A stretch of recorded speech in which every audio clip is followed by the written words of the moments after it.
To me, a lot of what Xbox does is sort of like a weird situation where they honestly help Sony by furnishing them with weapons to kill off Xbox, right? Like Microsoft does that, okay? And I've mentioned this before in some comparisons. It's weird to me because they will totally help facilitate Sony trying to end Xbox by any means necessary. Sony will sit there and go, yeah, we're trying to kill off Xbox. That's why we buy exclusives. That's why we buy third-party content. That's why we make these deals with people to keep games off of the Game Pass platform. They actively do this stuff, right? They do it. It's what they do. Now, with that being said, this is complete ownage. Like, they absolutely are owning Microsoft. Phil Spencer, they've got Phil Spencer looking like a cuck in that chair in the room. It's so bad, it is so bad, and yet people will still defend this. I honestly, I don't get it, but I'm interested to hear what you guys think about this. So again, this could be something that is a video that you guys will enjoy. I hope it is. What's up, everybody? Crap Gamer here, Crap Gamer Reviews, back with yet another video. Thank you all for taking time out to check out my video. It certainly does mean a lot to me. If you would also hit that like button, that would mean a lot to me as well. It helps the channel grow. And if you guys want to share it out or subscribe, that would be pretty awesome as well. So I'm very, very appreciative of the people that watch my channel and things like that. So hopefully you guys understand that these videos are all about fun, and I like to kind of do them and talk video games. It's something to keep my mind busy and something that I have fun with. But I'm pretty honest with my takes on a lot of this stuff. I'm more of an Xbox fan, but I also, I don't hate PlayStation.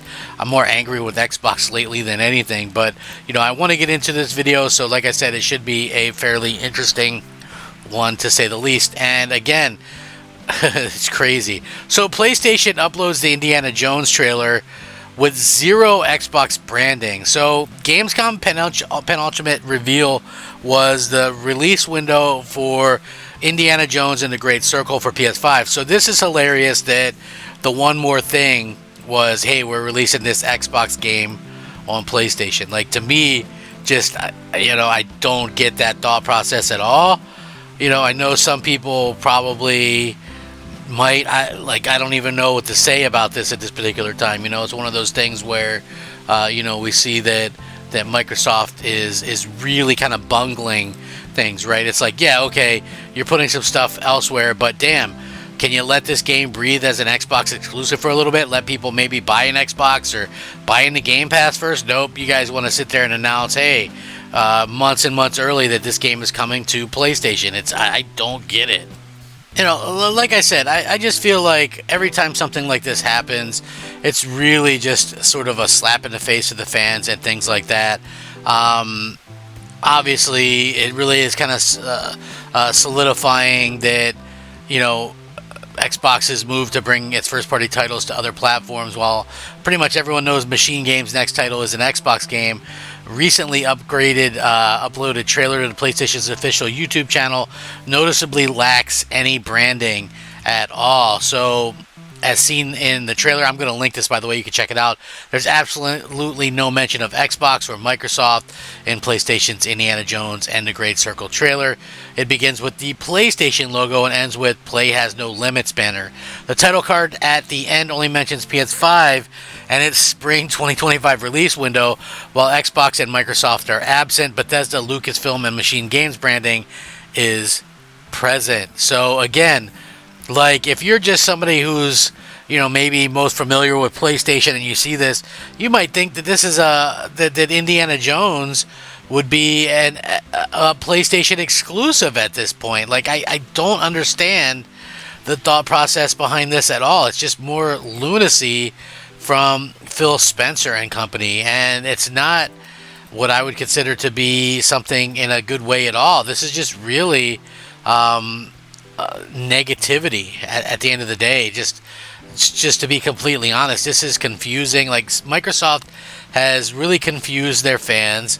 They've really confused, casuals. Like, there's no reason to realistically buy an Xbox. And, the games that were supposedly going to be a reason aren't necessarily a reason anymore, as they are, like, not exclusive games anymore. So, again, it's sort of a weird world to be in right now. And, I hope that, something can change, and that Microsoft maybe has, a better thought of this later or something along those lines.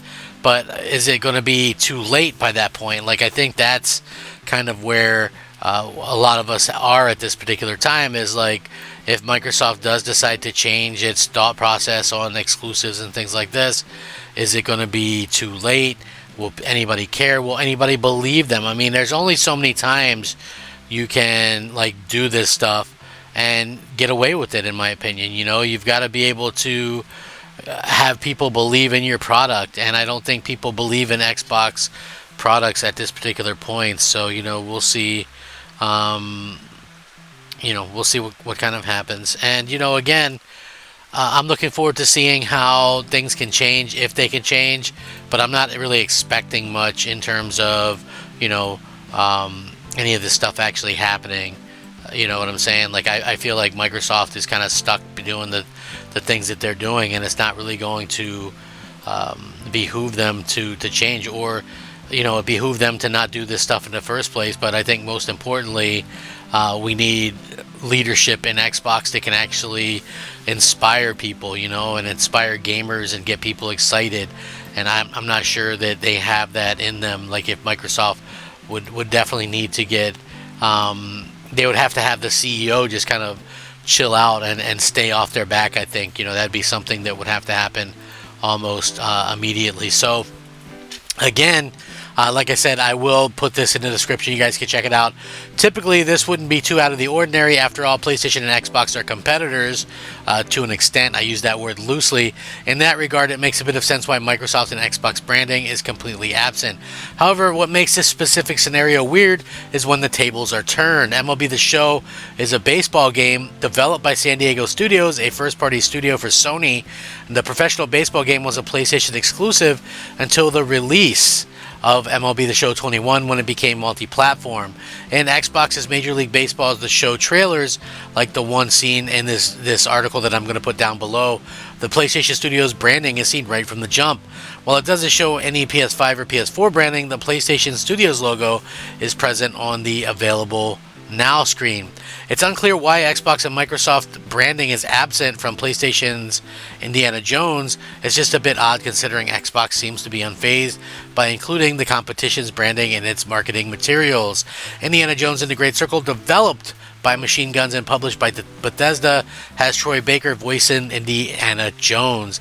The game can be wishlisted on the PS5 as well. So, hey, there is that to kind of look at and say, hey, you know what, it's kind of interesting to see that happening. So again, things, there's no doubt that certain things are changing in the industry, but I feel like, a lot of the things that are happening right now in the industry are because Microsoft is refusing to really put up any kind of fight, and that's really unfortunate, to say the least. I hope that they can do some things to sort of change things in the future.